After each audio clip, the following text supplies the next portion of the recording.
So let's just talk more openly about like the overall psyop that's going on in this Bitcoin and crypto space, because there's so much that people really have to, I would like to encourage people to research. And a guy by the name of James O'Keefe, he's a big influencer. He was pushed out of his own company, and now he's got a Twitter space that he hosted about like the psyop and the corruption of crypto and Ethereum.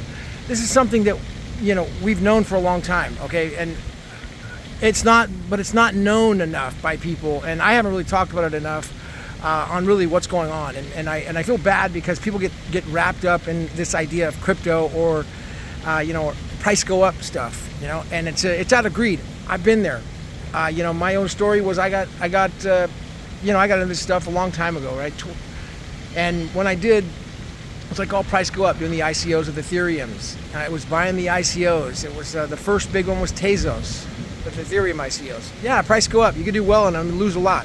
But it was the Terra LUNA collapse that really just gave me the final straw that I'm done. It was the last time I was going to be on the bottom end of a scam, of a freaking psyop, of a collapse. Because, this is not like financial markets where people are investing in stocks and all that crap. Maybe they do. Talk to a broker. Talk to somebody about that. This is totally not that. And when people are putting money into those cryptos and stuff and these psyops, take it from me, I freaking lost my ass hard on Terra LUNA. Literally, it was supposed to be in a stable coin, where the stable coin was pegged 1-to-1 on the dollar. And then I'd taken the profits out of the Terra LUNA. The Terra LUNA went all the way up to the top. It was about $70 at the time, when I bought it like $4. I thought, I'll take all my profits out, I was good. Put it into the UST as a stable coin, thinking it was secure. One day I get a call, I'm on the road. My buddy says, hey, Terra LUNA stable coin's depegged. And it was down to like 70 cents on the dollar. 70 cents. I was like, I'm not selling at 70 cents. Why would I take a loss? Next thing I know, it's 30 cents. Next thing I know, it's 1 cent. Just like that. So this stuff is not like a financial market where, you're invested. It's not like that. And when you're involved in these high-risk securities, it's high-risk, unregulated securities. It's probably the best way I could describe what these things are. For example, Ethereum. I know that the SEC versus the Ripple case is saying, though, Ripple's not a security, but that's about on appeal. And, the people who are reading that court case right now, I believe that will come back on appeal. I think it was a bad ruling. That's just my opinion, but I think a lot of other legal experts and scholars in the field would agree, and they talked about that being a bad ruling and it's going to go back. So it's just going to take time. But the next one up is Ethereum, and that's what James O'Keefe was talking about today, about the psyop. And I didn't hear the space, but from what I'm hearing from people who were on the space, which I'll post a link in here. Well, actually, you know what? It's not even recorded. Never mind. I'm just going to kind of recap that what I believe it was just about the overall deception that's been portrayed with Ethereum. And the entire, again, I got into Ethereum in the very beginning. Granted, I mean, bravo. And a lot of people made a lot of money on Ethereum. Fine, that's great. But I'm telling you right now, it's not what it used to be. Now, maybe Ethereum Classic, maybe it's got some potential. I really don't know. Okay, I'm not giving advice on any of this crap. Don't take it as advice. But I will say that if you really start looking into this, you're going to see that these crypto currency things, man, they're just extremely high risk, and most of them are scams. I think almost all of them are scams. And that's why, when I host a big event like here at the Fairmont and in San Francisco, it's not about crypto. It's not about trading. It's about building. It's about building businesses and enterprise, building businesses from like the degen side, where you're like building apps and token protocols that, or not token protocols, but I consider it like kind of like garbage pail kids, where they call Ordinals. You got a cartoon and people trade them back and forth. They like the way the pictures look, and it's like a collectible prize. Those are the stupidest thing ever, right? In my opinion, but that's what kids like. And then there's the enterprise adoption side of things, where you've got this, of course, the patents and the regulatory framework setup, which is I'm more familiar with regarding the BSV blockchain. This is like the long-term side of things, and the integration with how it's going to go integrate long-term with enterprises and with potentially with CBDCs and become this giant. These are the long-term theoretical concepts.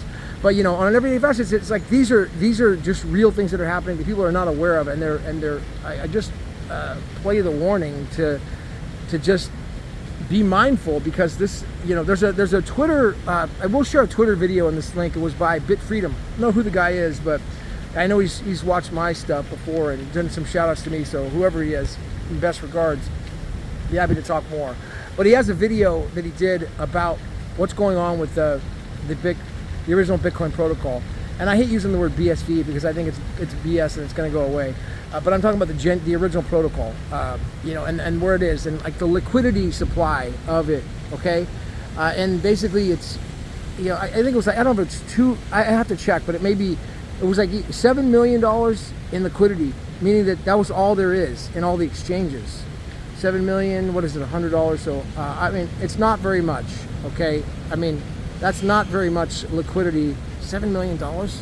Kidding me? So I mean, it's just fragile and vulnerable. I don't know whoever was doing all the, back in the day, they were doing a lot of, when it got removed from exchanges, Jack Pitts talked a lot about how they were doing naked shorts on it and keeping the price down. That may be the case. I don't know if it's still possible anymore with such a liquidity crisis that it's in right now.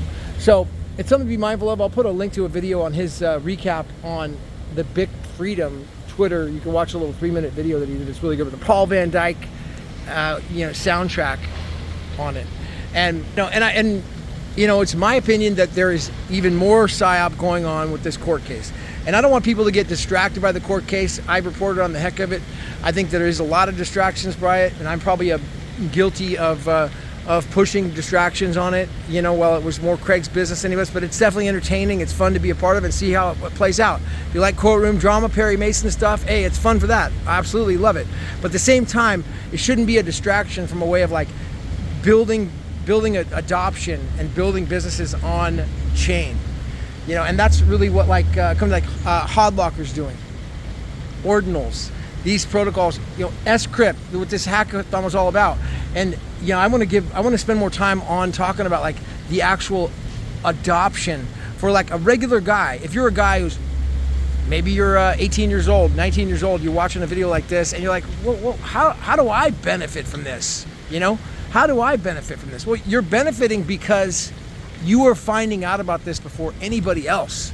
Yeah, you got to get research. You got to look into this stuff. You got to figure it out how it works. It's a whole new paradigm.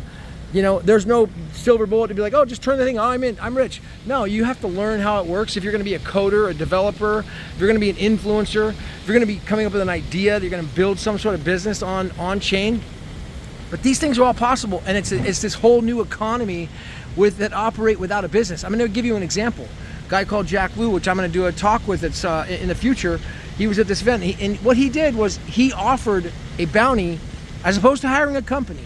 What he did was he offered a bounty of like, say, 50 Bitcoin, and I'm talking original Bitcoin, so 50, let's say it was probably about $5,000, okay, for somebody who could come up with a locking script to lock protocol on the chain. A guy called David Case, he's like, oh, I can do that. I met David Case in San Francisco at the event, and he said in about 10 hours, he was able to do the locking script and master the whole thing. Yeah, so that's kind of the idea of the new economy, where you've got a guy who's Jack Liu. He's not hiring David Case. He didn't have to go build a company on it, but this guy put a bounty out there, and then a programmer off of Twitter takes the bounty and finishes the project. And then this is how, like, Hodlocker, which is not a company, it's like an app, Hodlocker, where you can lock. It's like a social media thing on Bitcoin, on the original protocol, and people love it. It's like a little Twitter space where it's kind of like a mini X or Twitter, but you're actually locking. You can lock things and be noticed. So basically, the idea is that your post has value. It actually has meaning to it. So if you say, I want to make this post count, I can lock coins behind it and say $100 worth of Bitcoin. Well, it's going to be getting more noticed. You're putting something into it. Not that you're spending that Bitcoin, but what's happening is you're locking it for a certain amount of time, then it's going to come back to you. So it's like saving it. It's encouraging savings. And so the idea is that it's like this, the whole new world of on-chain economy. I'm going to talk more about that in the future, but shout out to the Bitfreedom guys and that James O'Keefe space. I heard about it from Alex, my buddy over there in Switzerland and Switzerland, Amsterdam that I interviewed. I'll put a link to his video here at the end. It was phenomenal. And I'll see everybody in London coming up. This is Gavin Mehl. Hit the like button, subscribe, leave a comment, share this video, okay? I'll see you guys at the top.